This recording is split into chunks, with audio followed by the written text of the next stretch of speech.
Ahora te voy a enseñar un lugar, aquí mismo. ¿Qué tiene de especial? Bueno, hay bosques y campos, también hay una carretera. Si lo miras sin contexto, no hay nada fuera de lo común. Pero echemos un vistazo más de cerca a lo que hay aquí. Es el corredor de Suwalki. Por un lado está Bielorrusia, por el otro Rusia. Y no es solo una unión de fronteras, es un auténtico candado. ¿Qué significa esto? Si alguien controla este corredor, controla si el Báltico puede conectarse físicamente con Europa por tierra. Y no todo el mundo tenía las llaves de este candado. Echemos un vistazo al menos a Lituania, Letonia y Estonia. Aquí los tienes en el mapa. ¿Ves lo que tienen? Sí, tienen el mar. Pero el mar no sirve de nada cuando hay que trasladar rápidamente maquinaria o recursos a Europa o viceversa.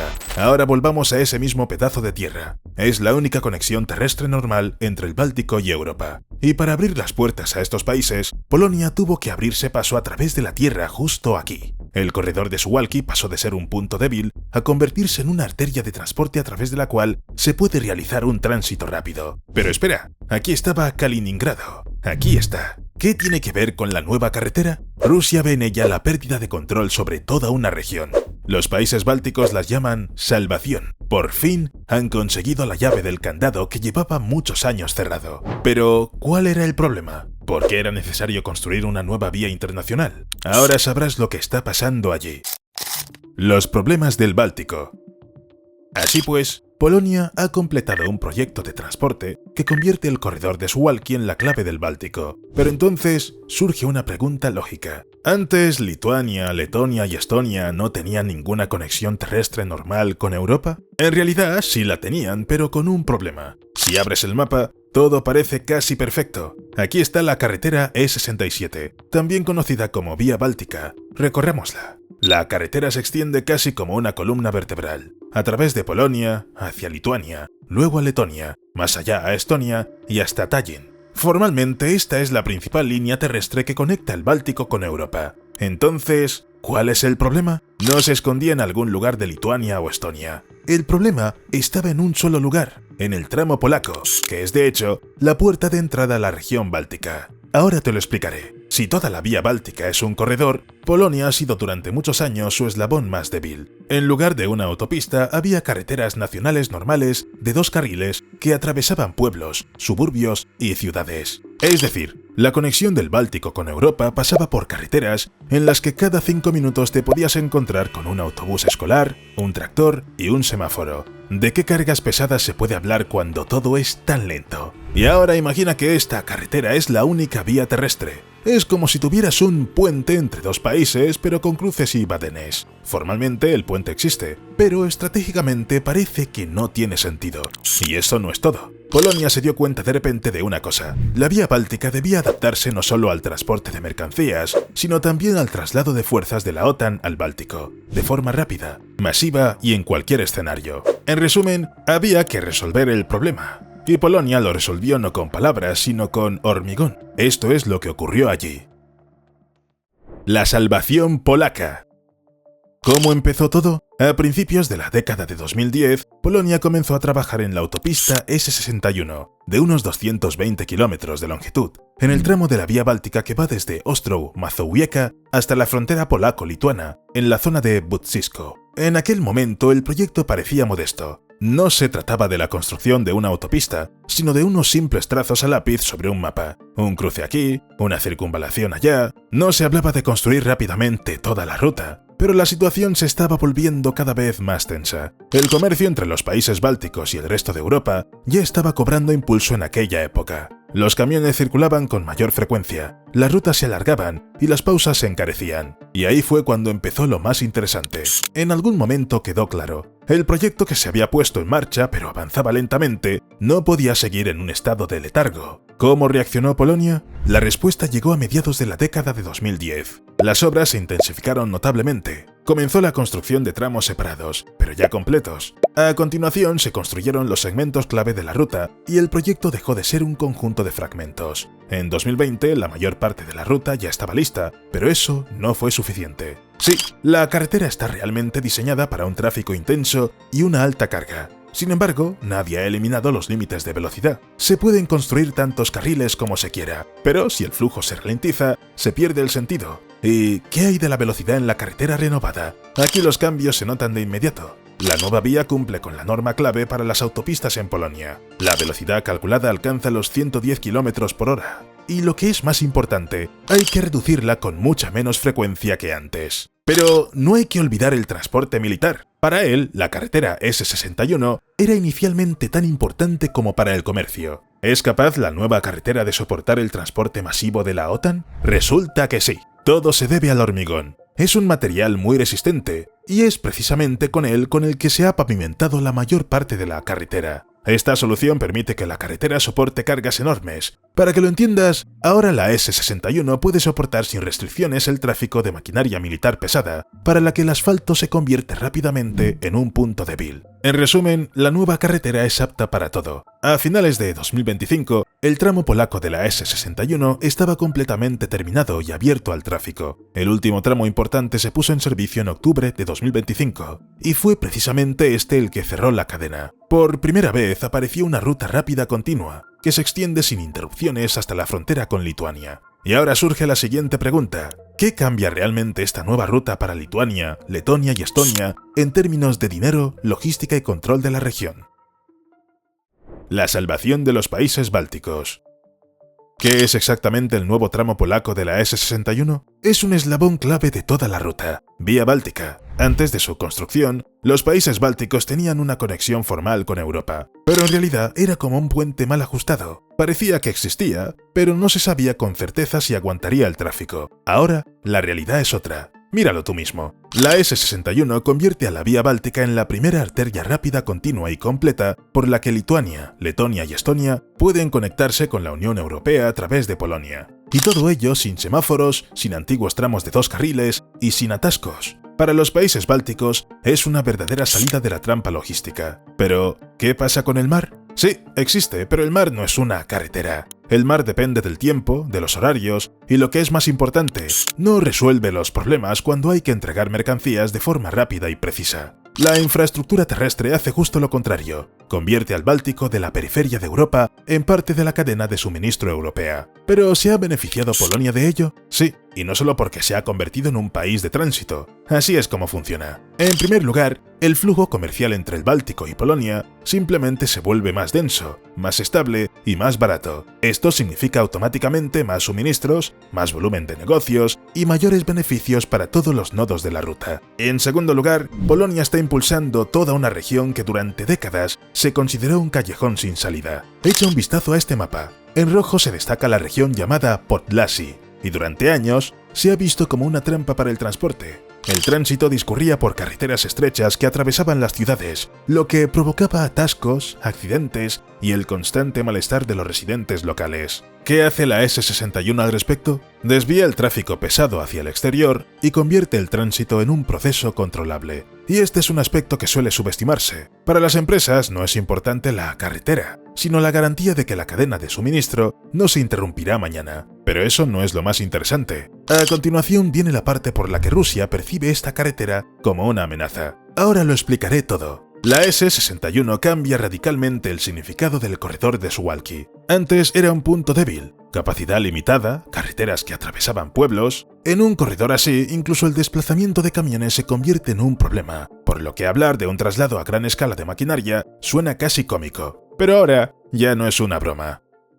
El corredor adquiere una capacidad real. La OTAN puede trasladar maquinaria más rápido y en flujos más densos. La carretera soporta la carga, es adecuada desde el punto de vista geométrico y elimina los retrasos. ¿Qué significa esto? Seguridad para los países bálticos y nerviosismo para Rusia. Sí, lo más desagradable para Moscú en un hipotético conflicto con la alianza es la posibilidad de un rápido y amplio refuerzo de Lituania, Letonia y Estonia. Pero hay otro factor. Muy cerca se encuentra Kaliningrado, un punto de apoyo clave para Rusia en Europa. ¿Cómo amenaza esta nueva carretera a esta ciudad? La lógica rusa aquí es simple. Kaliningrado es importante porque siempre ha vivido del factor de la incertidumbre. Es decir, nadie sabía con certeza cuán rápido se podía reforzar el Báltico y cuán rápido se podía bloquear la región. Y ahora ha aparecido una nueva carretera que lo deja todo muy claro. ¿El resultado es que Rusia está molesta y Lituania, Letonia y Estonia están contentas? En realidad, no. Los países bálticos no deben alegrarse, sino trabajar mucho.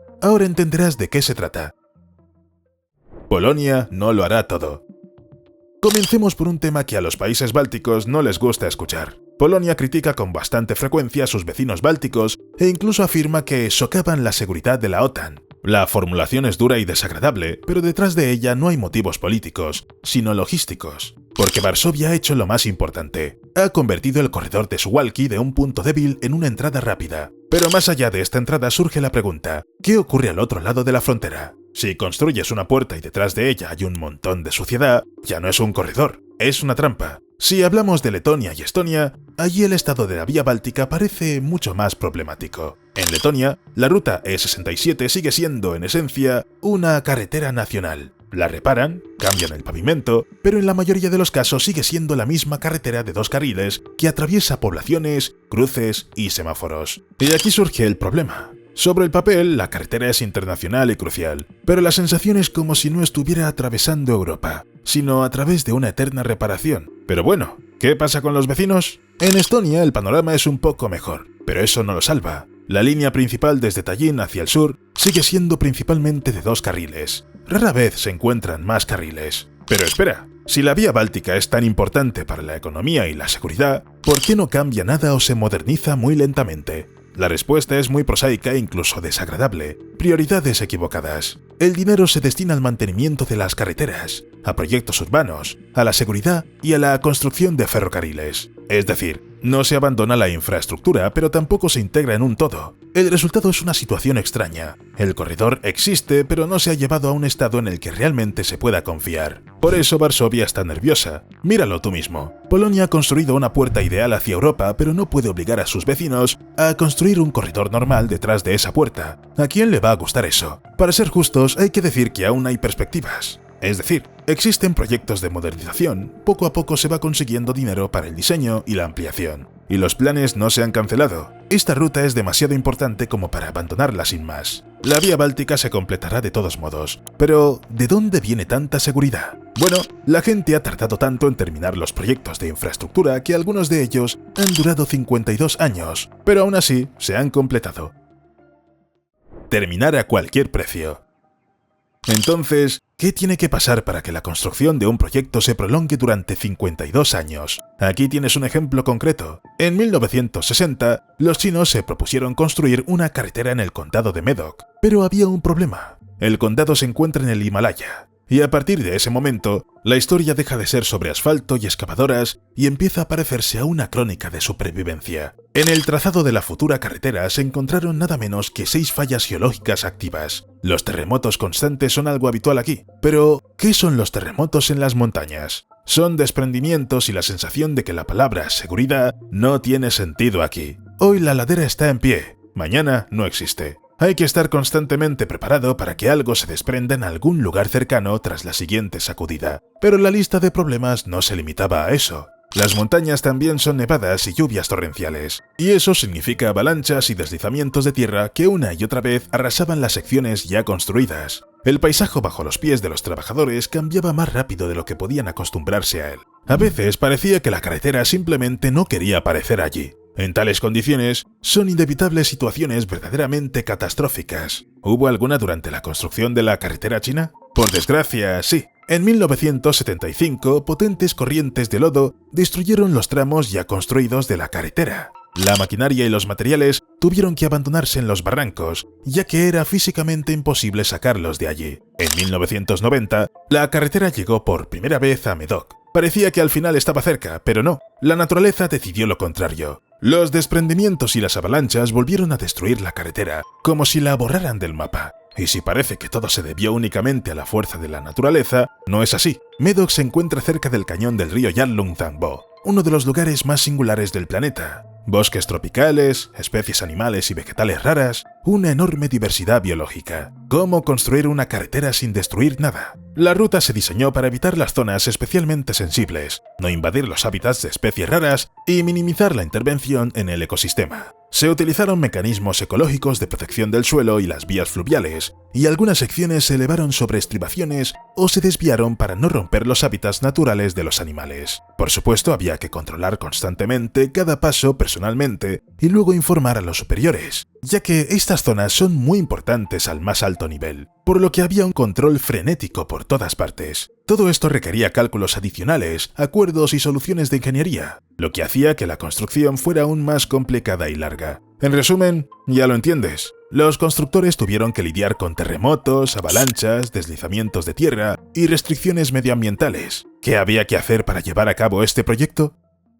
Los primeros esfuerzos realmente sistemáticos comenzaron en 1975, cuando las autoridades de la región autónoma del Tíbet crearon un comité especial de construcción y movilizaron equipos de trabajadores. Pero incluso entonces, la carretera tuvo que reconstruirse varias veces. La naturaleza destruía las secciones ya terminadas más rápido de lo que se tardaba en restaurarlas. El punto de inflexión se produjo solo después del lanzamiento de un nuevo proyecto en abril de 2009, con una financiación reforzada, tecnología moderna y otro nivel de ingeniería. Fue entonces cuando se logró lo más importante. El 30 de octubre de 2013, la carretera se abrió oficialmente al tráfico. El condado quedó finalmente conectado con el resto de China. A lo largo de estos años, la carretera se dotó de túneles, muros de contención, puentes y refuerzos, diseñados para soportar condiciones climáticas extremas y una geología inestable. Pero piensa en cuánto esfuerzo se dedicó a una sola carretera. ¿Qué le aportó finalmente a Médoc, además de un nuevo estatus? En primer lugar, el fin de un siglo de aislamiento. Antes, todo, desde la sal y los medicamentos hasta los libros de texto escolares, se transportaba a mano o a caballo. Los precios de los productos básicos podían ser 5 veces más altos que en las zonas vecinas. La nueva carretera permitió transportar de forma regular y segura mercancías, medicamentos, materiales de construcción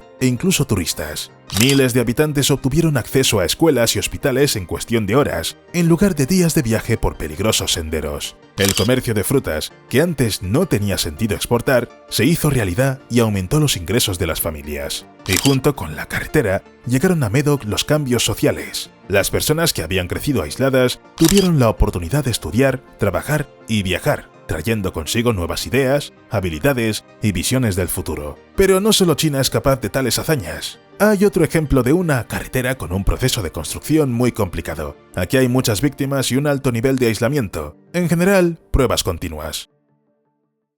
El ferrocarril de la libertad. Zambia es un país grande situado en la parte central de la región sudafricana. En un momento dado, descubrió cobre, enormes yacimientos que podían explotarse y reportar grandes beneficios económicos. Parecía que la felicidad había llegado, y así fue, pero en esta situación el país se enfrentó a una dificultad muy grande. Zambia se encontraba rodeada de países que no necesitaban cobre. Además, Zambia, con su cobre, no tenía salida al mar. En tales condiciones, el país corría el riesgo de quedar aislado económicamente. ¿Cómo se resolvió esto? Zambia negoció con Tanzania, que sí tenía salida al mar. Así surgió el plan de ferrocarril Tazara o Ferrocarril de la Libertad, que va desde Zambia hasta el puerto de Dar es Salaam, en la costa este de su vecino. Sin embargo, el plan era sencillo. Llevarlo a cabo, como se vio, era mucho más complicado. La línea debía extenderse a lo largo de casi 1860 kilómetros, atravesando sabanas, montañas, ríos y regiones muy aisladas. Y lo más importante, muchas de las partes del recorrido no habían sido tocadas por el hombre. No había infraestructura alguna, ni siquiera la más mínima cabaña o personas que pudieran brindar apoyo moral. No había nada ni nadie. Y entonces se produjo un giro inesperado. En la construcción de la carretera participaron constructores chinos, personas que saben trabajar en las condiciones más difíciles y tienen una enorme experiencia en la construcción de las obras más complejas. Parecería que un equipo así debería haber facilitado la realización del ferrocarril africano. Pero, ¿realmente facilitaron el proyecto? Difícilmente.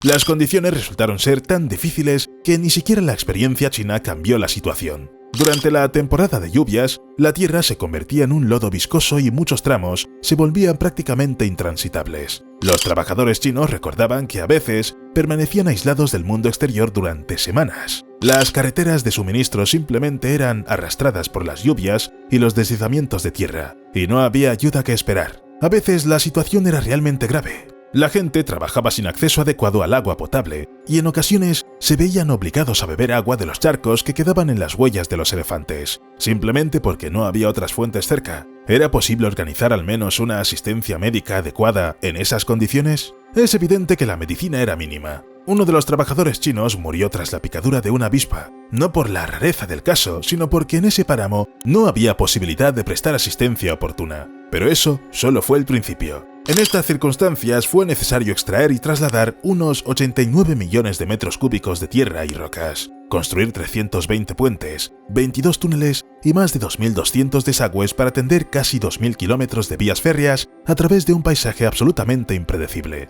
No se trataba simplemente de movimientos de tierra. Muchas secciones requerían un análisis complejo del suelo, el refuerzo de taludes, el relleno y la fijación del suelo para que las vías no se deslizaran junto con la tierra. ¿A qué condujeron finalmente todas estas dificultades? El proyecto se convirtió en una tragedia humana. Según datos oficiales, más de 160 personas murieron durante la construcción, de los cuales unas 64 eran especialistas chinos. Las causas no fueron solo los accidentes en la obra, sino también las enfermedades provocadas por las duras condiciones, la falta de suministros adecuados y la falta de atención médica. Imagina la magnitud de las pérdidas durante la construcción de esta vía. En memoria de los fallecidos en Zambia, se creó un parque conmemorativo, donde se honra a los trabajadores e ingenieros que dieron su vida por esta vía.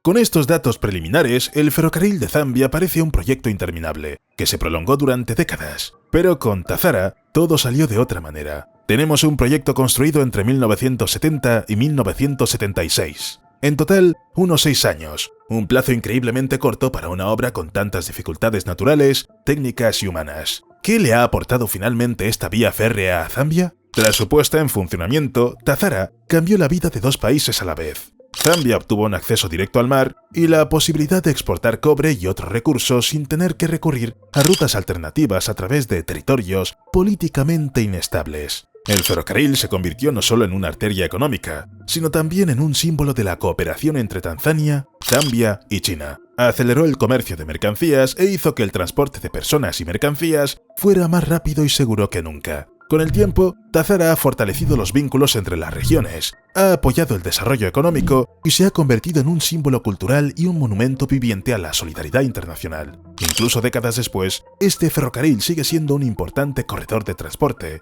y los proyectos para su modernización solo confirman que Tazara sigue siendo necesario y sigue funcionando. En resumen, si se han llevado a cabo proyectos ferroviarios de este tipo y siguen funcionando, se puede afirmar con seguridad que el ser humano es capaz de todo. Así que Letonia, Lituania y Estonia podrán hacer frente a su línea ferroviaria, que es mucho más sencilla que los megaproyectos chino y zambiano.